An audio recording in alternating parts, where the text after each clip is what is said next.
A fine win this evening, but almost expected that we saw racial abuse from the stand once again.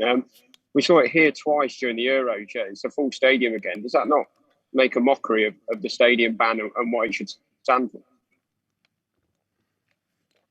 Well, I'm just sort of getting an understanding of what's happened because we weren't really aware of it on the bench. So there have been, it sounds like there have been some incidents, and everybody knows what we stand for as a team, and that's completely unacceptable. So, I think everything is being reported to UEFA, and we have to see what happens from there. Thanks, Mark. Next to Duncan Wright.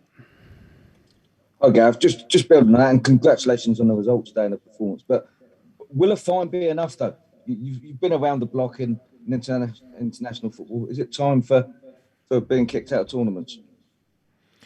Well, that's for other people to deal with. I think there's no more that this group of players and all the staff, in fairness, could do in the fight against racism. So we're trying to uphold our part of it, and other people have got to take the right action to try and make progress.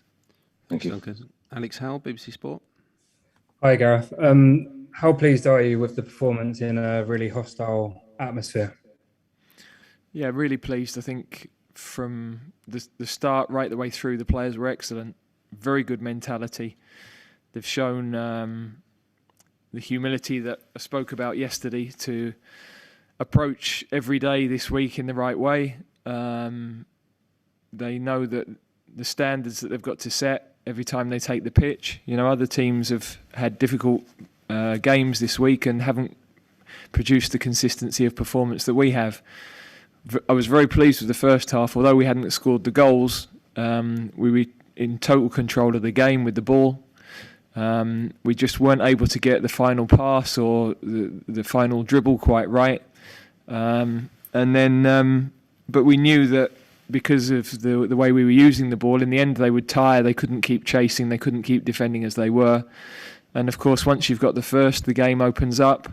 And we could have had even more. So we've made what was a very difficult fixture, which we know from seeing France play here, seeing Portugal play here. We've made a very difficult fixture very comfortable in the end. Thanks, Alex. Faye Carruthers, TalkSport. Congratulations, Gareth. Yeah, you said it was comfortable. How much do you feel that was a statement? No, I don't think it's a statement. I think we played very well. You know, the players have really applied themselves well. Their pressing when we lost the ball was excellent right through the team. They were on the front foot when any balls were played up to the opposition forwards. So we made it difficult for them to get out and to breathe in the game. And then in the main, we used the ball very well. A couple of times, little bits of sloppy play, which it looked like the only way they were going to score was perhaps a counter-attack or a foul conceded from a counter-attack. But really pleased with the level, and the players deserve huge credit for that. Thanks, Faye. John Cross, Daily Mirror. Hi, Gareth. Forgive me, I couldn't quite pick up the very start of it, so forgive me if you've been asked this, but have you been able to speak to the players that were targeted, that have been affected, and what is their mood, what was their reaction in the dressing room afterwards? I haven't yet, because I wasn't aware of it when I was in the dressing room, but I know our head of security has spoken with the players and has taken their sort of statements, and we'll deal with it in the right way now and through the right channels. Thanks, John. Paul Joyce, The Times. Hi, Gareth. You've said previously with your options that you have in the attacking areas that the players have to produce assists and create chances. Were you pleased with what Jack did tonight on that criteria? Yeah, absolutely. But also the way that he, the angles of his pressing and the way that he chased the ball down, because that helped us to turn the ball over high up the pitch. And we know that when he's in possession of the ball, he's going to he's got that ability to find a pass when he's on the run and take people out of the game individually. So I thought his performance was very, very good. Thanks, Paul.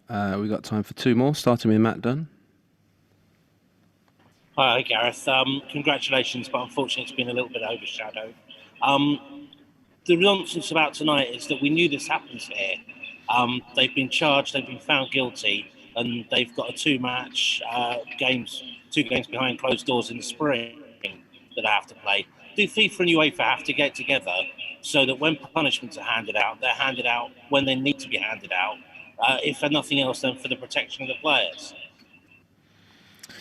Well, look, I can only go back to what I said at the start. I don't think our players can do anything more than they have done over the last 2 or 3 years in trying to get the right messages out, take the right stands, and it's for other people to protect them. It's for me to protect them in the main, but for the authorities to protect them as well.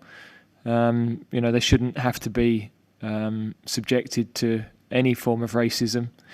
I have to say there's a balance in the crowd, as we know at home, not everybody at home causes problems. And tonight, our national anthem was really respected remarkably well.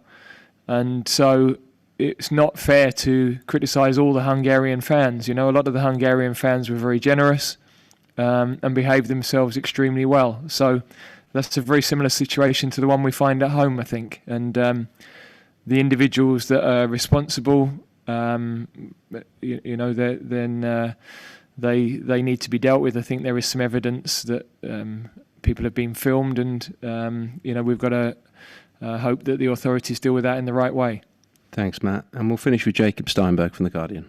Hi, Gareth. You referenced yesterday about the boos that your players got in Middlesbrough for taking the knee, and also the trouble at Wembley at the final. Is tonight just a reminder for perhaps people in this country who have booed your players, a reminder of what this team stands for and why they do it? Yeah, I think they recognise that the world is changing, and although some people are stuck in their ways of thinking and in their prejudices, they're going to be the dinosaurs in the end, because the world is modernising. So, look, Hungary isn't anywhere near as diverse in its population as our country is, and so I think inevitably it's still taking us a long time to get to where we need to get to, and inevitably if other countries don't have the same level of diversity, it's probably not been in their thinking in the same way it has in our country. So we will continue to do what we do. We will continue to try to set the right example for young people in our own country who will be more influenced by us than perhaps people will be elsewhere. I'm always conscious that, whenever I speak about this, I don't know if I get exactly the right tone or the right words, and I never want to be dismissive of it. So, but our intentions are good, and we hope that people understand that and respect that. Okay, we'll conclude it there. Thank you very much.